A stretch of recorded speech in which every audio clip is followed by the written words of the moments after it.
O desempenho da economia fará Bolsonaro ficar mais ou menos autoritário, se a economia melhorar, se a economia piorar? Eu vi muitas análises de pessoas dizendo que se a economia melhorar, será um grande risco para a democracia no Brasil, pois Bolsonaro terá maior apoio popular e com isso ele conseguirá passar por cima do Congresso, conseguirá mais apoio parlamentar. Eu queria colocar aqui a visão alternativa, a visão oposta, que nós estamos vendo talvez agora, com a economia meio patinando, com muitas dificuldades, já estão ocorrendo várias revisões de previsão do PIB. Bolsonaro pode querer radicalizar em suas declarações. Ele olha o seguinte: olha, a economia está mal, está piorando. Eu corro o risco de perder mais apoio na minha aprovação. O meu ótimo e bom corre o risco de cair ainda mais. Então eu vou falar mais coisas absurdas, falar coisas mais radicalizadas para tentar reter o meu núcleo principal de apoio. Essa é uma visão alternativa. Eu não sei qual das duas irá acontecer. Isso é importante, ninguém sabe. As pessoas afirmam, a minha visão é uma visão diferente, é uma visão otimista, sim.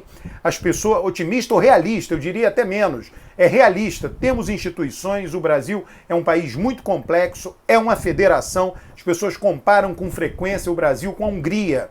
A Hungria não é uma federação, a Hungria é um país unitário. E o mais importante da Hungria, o Orbán conseguiu se tornar um autocrata por conta de um fator muito relevante. Na sua primeira vitória em 2010, o seu partido obteve a maioria de 2/3 da Câmara dos Deputados em um país parlamentarista. Com esses 2/3, ele mudou a Constituição, diminuiu a idade de aposentadoria obrigatória dos juízes e com isso conseguiu nomear mais de 100 novos juízes. A Hungria é um país unitário, a Hungria não tem o judiciário dos estados, isso não existe na Hungria, é um judiciário só. No Brasil tem inúmeras instâncias do poder judiciário, tem o judiciário, o MPF, Ministério Público Federal, tem o Ministério Público Estadual, tem a Justiça Federal, tem a Justiça Estadual e, mais importante do que isso, Bolsonaro não foi eleito com a maioria, o seu partido, que já não é mais o partido dele, conseguiu em torno de 10% das cadeiras da Câmara dos Deputados. O parlamento brasileiro é o parlamento que tem a maior fragmentação no mundo. Pelos cálculos da ciência política, o número efetivo de partidos no Brasil, que são partidos que têm em torno mais de 2% das cadeiras, é de 16 o número de partidos efetivos. O segundo colocado em grande número de partidos é a Indonésia e a Holanda, com 9. Então é muito difícil formar a maioria. Ele não consegue formar uma maioria para se tornar um autocrata. Por isso que eu sempre chamo a atenção. As falas de Bolsonaro são autoritárias. As medidas não são, porque elas passam pela Câmara e pelo Senado. Há muita gente misturando medidas de um governo de direita com medidas autoritárias. Um governo de direita não se preocupa com os mais fracos. Um governo de direita não adota políticas de transferência de renda, não tenta diminuir a pobreza, não faz política proativa de direitos humanos. Um governo de direita nos países desenvolvidos não cuida, de um modo geral, não cuida dos imigrantes, sempre os mais fracos. Todo governo de direita não se preocupa com a agenda de cuidar dos mais fracos.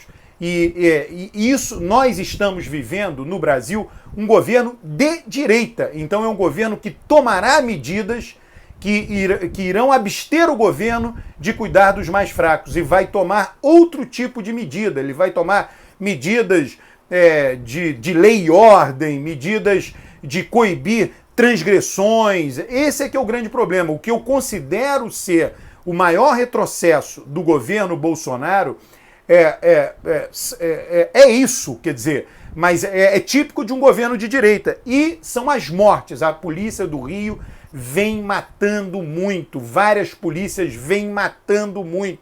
As polícias estão no âmbito estadual, mas é evidente que a eleição federal, a carta branca dada a Bolsonaro e todo o apoio que que ele dá à corporação militar, policial, ela tem sido importante, esse apoio tem sido importante para esse aumento da mortalidade pelas mãos do Estado, do Poder Executivo e do governo. A perseguição aos índios também é algo muito problemático, eu acho que é um retrocesso muito grande. E outra coisa, a devastação ambiental. Todas essas coisas, quando você mata alguém, aquilo não tem reversão, a pessoa morreu, a morte é para sempre. A devastação ambiental, é claro que pode haver recomposição, mas é algo demorado. Uma floresta, a floresta amazônica, a floresta virgem lá, ela não se recompõe, nem tão cedo, né? E não na maneira com que ela já foi, que ela vem sendo devastada. Os índios, né, uma vez aculturados, nós perdemos toda essa bagagem que eles nos trazem, essa possibilidade de estudar o outro, de aprender com o outro e respeitar realmente uma cultura diferente. Pouca gente? Sim, pouca gente. Mas é claro que a devastação ambiental e a perseguição aos índios está combinada.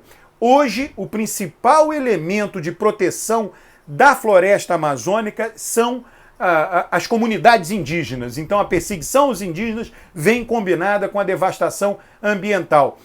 São coisas muito relevantes, a truculência da polícia, são coisas muito relevantes. São políticas públicas, eu acho que as pessoas estão gastando muita energia criando um inimigo imaginário, que é a autocracia, o fim da democracia no Brasil, uma autocracia lá na Hungria. Olha, na Hungria, o Orbán venceu 3 eleições seguidas, 2010, 2014 e 2018, conquistando 2/3 do Congresso.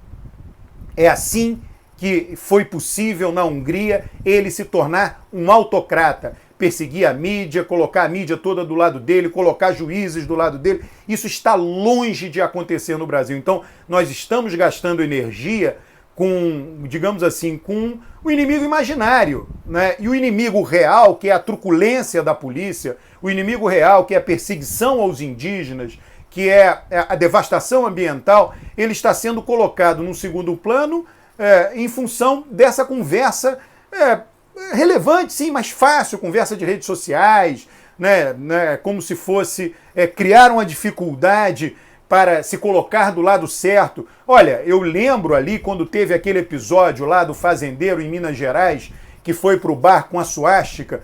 No dia seguinte, olha o retrocesso da democracia, olha o retrocesso da democracia. Bom, ele se manifestou, algo terrível, né? Um dos maiores símbolos do nazismo, ele se manifestou publicamente, foi uma manifestação pública dele. Tá? Como uma manifestação pública pode ser retrocesso das instituições democráticas? Isso foi o que foi dito na hora. Só que depois ninguém disse, ele está sendo processado por ter feito aquilo.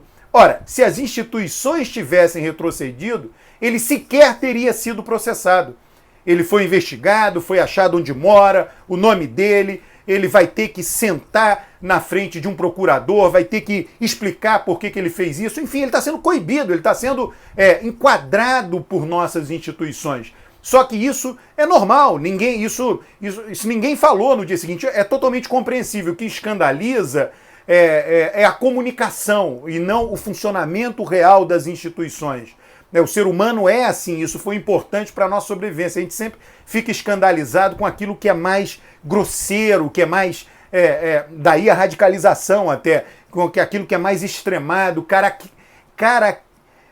caricaturarizado, né? Uma caricatura. Então aquela suástica escandalizou, ela motivou que muita gente viesse dizer que era um retrocesso, mas todas as pessoas que disseram que o uso da suástica era um retrocesso não vieram dizer que as instituições estavam funcionando quando se abriu um inquérito, uma investigação, um processo contra aquela mesma pessoa. Ora, as instituições estão funcionando. O que eu quero fazer aqui é pensar fora da caixinha, é mostrar para você o outro lado da moeda, para que você entenda de uma maneira racional, de uma maneira, eu diria até não histérica, né, o que está se passando no Brasil. Bolsonaro não tem partido, está tentando formar um partido, a dificuldade de formar um partido é tão grande que ele tem que recorrer a cartórios, recorrer a igrejas. Ele pode formar ou não um partido a tempo de disputar a eleição municipal. O próprio Bolsonaro já afirmou que não irá participar da eleição municipal. Ele hoje tem um risco muito grande, que é a debacle econômica. Eu acho que se a economia melhorar, ou se ela melhorasse, Bolsonaro não teria razão de radicalizar, ele teria o apoio por conta da melhoria da economia. Essa é uma outra maneira de ver. Então a economia melhora e ele não radicaliza, ou a economia piora e ele radicaliza. E ele vai dar mais a impressão que as instituições não estão funcionando, quando elas sim estão funcionando. Vamos ver agora, o início do ano legislativo de 2020, o que ele vai conseguir aprovar na Câmara dos Deputados, de relevante.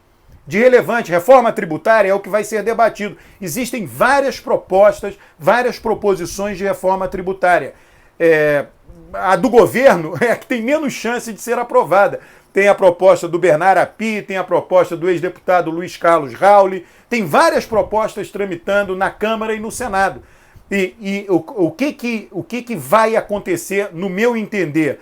Algo que já aconteceu no ano passado. Câmara e Senado irão aprovar a proposta de seus interesses, que vão atender à visão geral da Câmara e do Senado. Até vão dialogar com o Poder Executivo, com o Ministério da Fazenda, por que isso, por que aquilo, um diálogo técnico, mas não irão aprovar algo necessariamente defendido por Bolsonaro. Foi isso, repito, que aconteceu no ano passado. Não é isso que acontece na Turquia, não é isso que acontece na Hungria, não é isso que acontece na Polônia. Na Polônia, lá tem um Senado. No Senado, o governo perdeu a maioria, de uma forma muito magra, por um voto, mas perdeu a maioria também.